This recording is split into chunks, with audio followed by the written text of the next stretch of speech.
শিকার করার জন্য এই জঙ্গলে আগমন করেছে। কিন্তু পরিবেশন করবেন তরুণ শিল্পী সুশান্ত টুকু।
কিন্তু কোথাও একটি কোন শিকার পাওয়া গেল না। সূর্য প্রায় অস্তাদ রয়ে যেতে চলেছে, আকাশে আরেক দণ্ড সময়। অনাহারে আমার প্রাণ যাই যাই করছে। এখন আমি কি করি? ওই তো বকুল গাছের ডালে সারস সারসী পক্ষী বাসা বেঁধে আছে।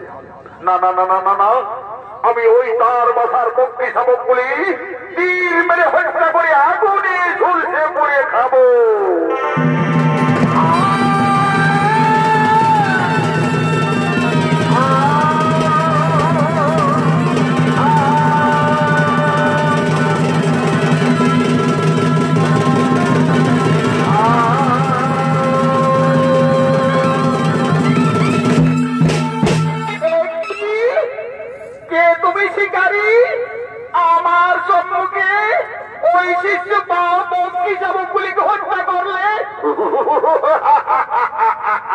সুন্দরী, আজ সারা জঙ্গল ঘুরে ঘুরে আমি একটিও কোথাও শিকার পাইনি।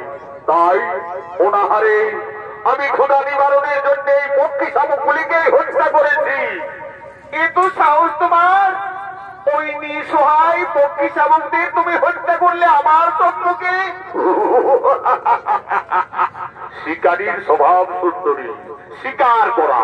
তাই আজ আমি ওই শিশু পক্ষী শাবকগুলিকেই হত্যা করেছি এবং তাদের আগুনে ঝলসে পড়ে খাবো।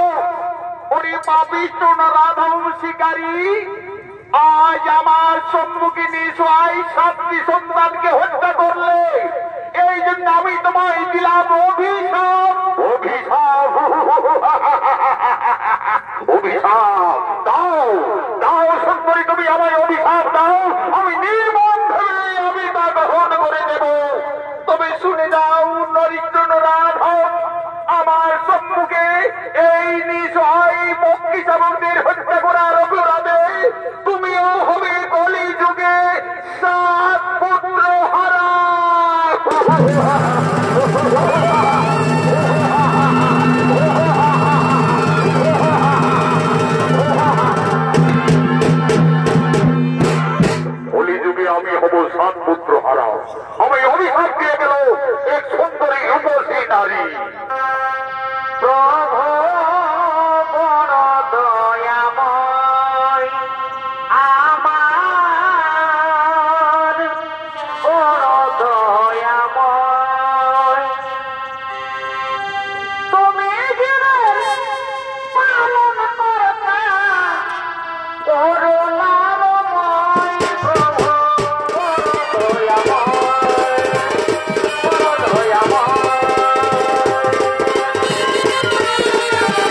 দেবর্ষি মহামণি হঠাৎ বনমাঝে।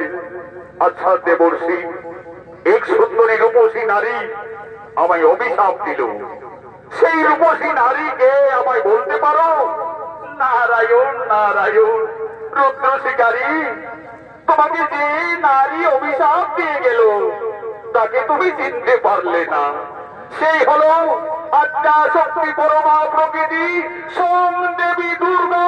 দুর্গা দেবী, দুর্গা দেবী, দুর্গা আমায় নির্মম ভাবে অভিশাপ দিয়ে গেল। আচ্ছা দেবর্ষি, আমি ওই অভিশাপে কিভাবে পরিত্রাণ পাবো?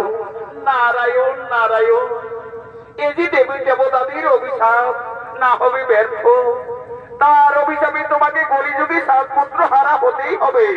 কিন্তু তুমি পক্ষী শাবক হত্যা করে অভিশাপ পেয়েছো, তাই পশু পাখি লালন পালন করে তুমি হবে বশিষ্ঠতা। তারপরে তোমাকে কলিযুগে 7 পুত্র হারা হতেই হবে।